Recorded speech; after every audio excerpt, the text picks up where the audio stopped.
안녕하세요. 오늘 로봇 현황과 역사에 대해서 말씀드릴 경기과학기술대학교 권호상 교수입니다. 로봇의 기원은 신화 속에서 먼저 등장을 하고 있습니다. 중세 유태인들 사이에서는 골렘이라는 형태가 없는 것 또는 태아라는 뜻을 가진 전설 속의 인물로 점토로 만들어진 인형이고 주인의 명령을 충실히 수행하는 로봇이 있었습니다. 그 다음으로 신화 속의 최초의 로봇이라고 할 수 있는 것은 탈로스입니다. 고대 그리스에서 대장장이신 헤파이토스가 만든 것으로서 최근에 신과 로봇이라는 에이드리언 메이어의 저술에서 찾아볼 수 있습니다. 외부인들을 물리치기 위해서 동작을 하게 돼 있는 최초의 로봇이라고 할 수 있습니다.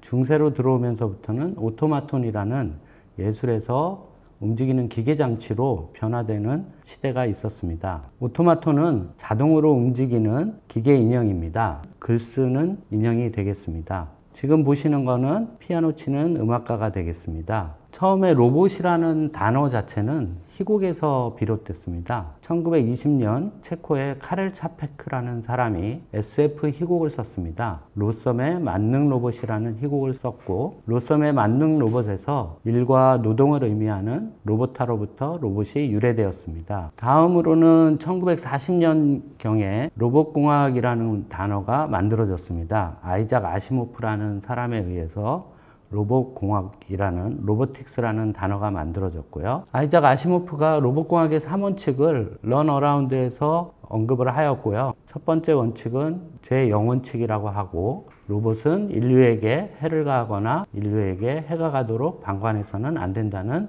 원칙입니다. 제1원칙은 로봇은 인간을 해쳐서는 안 되고 위험에 처해 있는 인간을 방관해서도 안 된다는 원칙입니다. 제2원칙은 제1원칙, 인간을 해쳐서는 안 된다는 원칙을 지키면서 인간의 명령에 복종해야 된다는 것이 제2원칙이 되겠습니다. 제3원칙은 로봇은 1원칙, 2원칙에 위배되지 않는 한 자기 자신을 보호해야 한다고 로봇의 윤리 헌장을 만들었습니다. 지능형 로봇을 정의해 보겠습니다. 지능형 로봇은 외부 환경을 인식하고 스스로 판단하며 자율적으로 동작하는 기계라고 할 수 있습니다. 로봇 개념이 변화가 되었는데요. 다시 한번 정리를 해보면, 과거에는 노동력을 대체하는 산업 현장에서 제조를 하는 로봇이 주로 이루었다면, 현재에는 근로자와 협업해서 일을 할 수 있는 협동 로봇으로 변화되고 있습니다. 그리고 과거의 제조업용 로봇들은 생산성을 향상하기 위해서 보다 짧은 시간에 많은 물건들을 만들기 위해서 투입되었다면, 지금의 로봇은 우리의 삶의 질을 향상시켜주는 쪽으로 변하고 있습니다. 과거에는 작업 위주의 로봇이었다면 지금은 인간과 교감하는 로봇으로 발전하고 있습니다. 지능형 로봇, 즉 로봇을 분류해보면 크게 보면 제조업용 로봇과 전문 서비스용 로봇, 개인 서비스용 로봇으로 나누어질 수 있습니다. 로봇의 분류에 따라서 어떠한 로봇들이 있을지 한번 살펴보도록 하겠습니다. 제조업용 로봇은 산업용 로봇의 시작이라고 할 수 있는데요.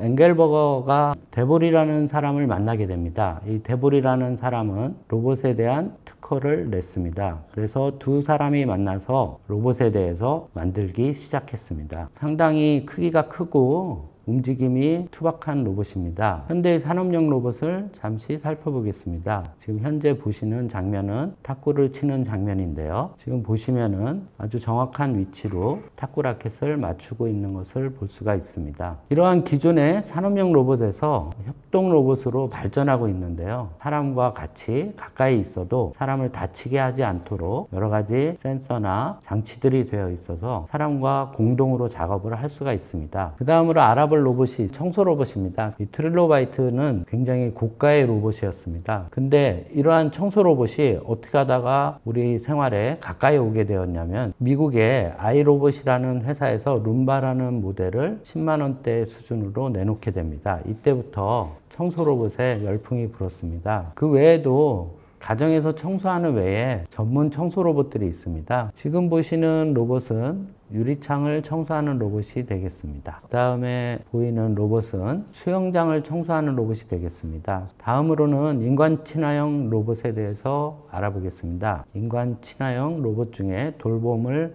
해주는 로봇이 되겠습니다. 그래서 첫 번째로는 신체 지원하는 로봇이 되겠습니다. 일상생활을 지원하는 로봇도 있습니다. 정서 지원 로봇이 있습니다. 주로 인형의 모습을 띠고 있고요. 다음으로는 간호 업무를 병원에서 보조하는 로봇이 되겠습니다. 다음으로는 방범 및 경비 로봇에 대해서 말씀을 드리겠습니다. 도둑이 발견이 되었을 때 그물을 발사해서 잡는 모습을 볼 수가 있습니다. 그 다음으로는 우리가 수술이나 복지를 지원하는 로봇이 있습니다. 그래서 왼쪽에 보시는 것은 현재 우리나라 병원에서도 사용이 되고 있는 수술 로봇이 되겠습니다. 지금 보시는 것은 수술용 로봇 다빈치입니다. 수술용 로봇은 로봇이 알아서 수술을 하는 것이 아니라 의사 선생님이 조종장치에 앉아서 로봇을 조종하게 됩니다. 그 다음에는 외교일곡 로봇이 되겠습니다. 우리가 걷는 것이 불편한 사람들을 위한 의료용 외교일곡 로봇이 있고요. 그 다음에 개인의 힘을 증강시켜주기 위한 로봇들이 있습니다. 다음은 휴머노이드 로봇입니다. 휴머노이드 로봇은 그 역사가 오래되었는데요. 1973년도에 일본의 와봇이라는 것으로 시작이 돼서 그 뒤로는 뛸 수도 있었습니다. 그래서 이때 우리나라도 한국형 휴버라는 로봇을 만들기 시작을 해서 잘 움직이는 것을 알 수가 있고, 이러한 휴머노이드 로봇은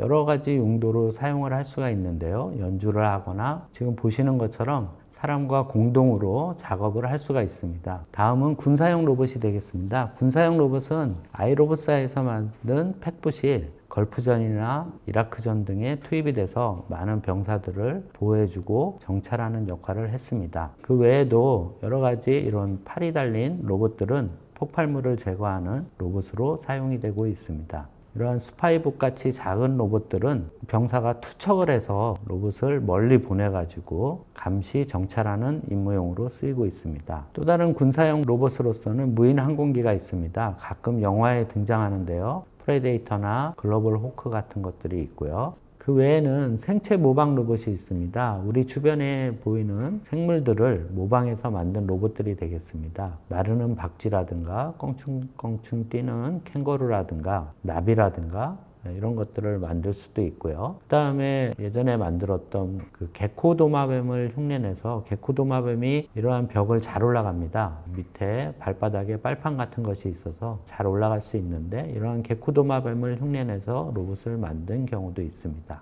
이렇게 나무를 올라가는 로봇 같은 경우에는 곤충의 다리를 보면은 뾰족한 부분들이 있는데요. 그러한 것들을 흉내내서 그러한 구조를 만들어줌으로써 곤충처럼 특별한 줄 없이도 벽을 잘 타고 올라가는 것을 볼 수가 있습니다.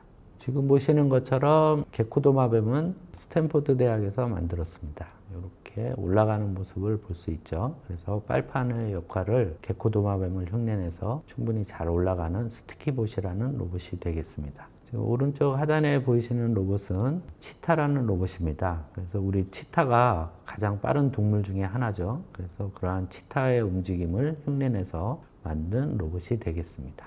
지금 현재의 로봇은 사물 인터넷이나 클라우드, 빅데이터, 머신러닝 기술 등의 발달로 인해서 점점 더 새로운 로봇이 나오고 있고요. 이러한 로봇 기술의 발달에 따라서 사람에게 좀 더 친숙한 로봇으로 발전이 되고 있습니다. 인공지능과 통신기술의 발전으로 로봇의 지능이 점점 고도화되고 할 수 있는 일들이 많아지고에 따라서 우리 인간과의 상호작용도 원활해지고 있습니다. 그래서 따라서 앞에서 봤듯이 요리를 해주거나 커피를 만들어주거나 이런 서비스를 해줄 수 있는 로봇부터 배달까지 해주는 로봇들로 확대되고 있습니다. 자율주행 자동차나 스마트폰 같은 이런 유관 산업들이 발전함에 따라서 로봇에서 사용될 수 있는 센서라든가 통신 기술이 아주 저가격으로 적용이 가능해질 것으로 기대됨으로써 로봇 산업도 훨씬 발전될 것으로 기대가 됩니다. 지금 현재 코로나로 인해서 비대면 산업이 발달하고 있는데요. 이 비대면 산업 발달에 힘입어서 배달 로봇이라든가 서빙하는 로봇들이 점점 더 많이 나오고 있는 것을 알 수가 있습니다. 그리고 4차 산업혁명 중에서 스마트 팩토리라는 것이 있는데요. 이 공장을 점점 똑똑하게 만들어 나가는 분야가 되겠습니다. 이러한 분야에서도 로봇이 더욱더 협동 로봇 같이 잘 활약을 해줄 수 있을 것 같고요. 비제조 분야에서도 로봇 역할은 더욱 증가될 것으로 기대됩니다. 이상으로 여러 가지 로봇들에 대해서 우리가 알아봤는데요. 앞으로 우리 생활에서 더욱 가깝게 로봇들을 만날 수 있을 것으로 기대가 됩니다. 이상입니다.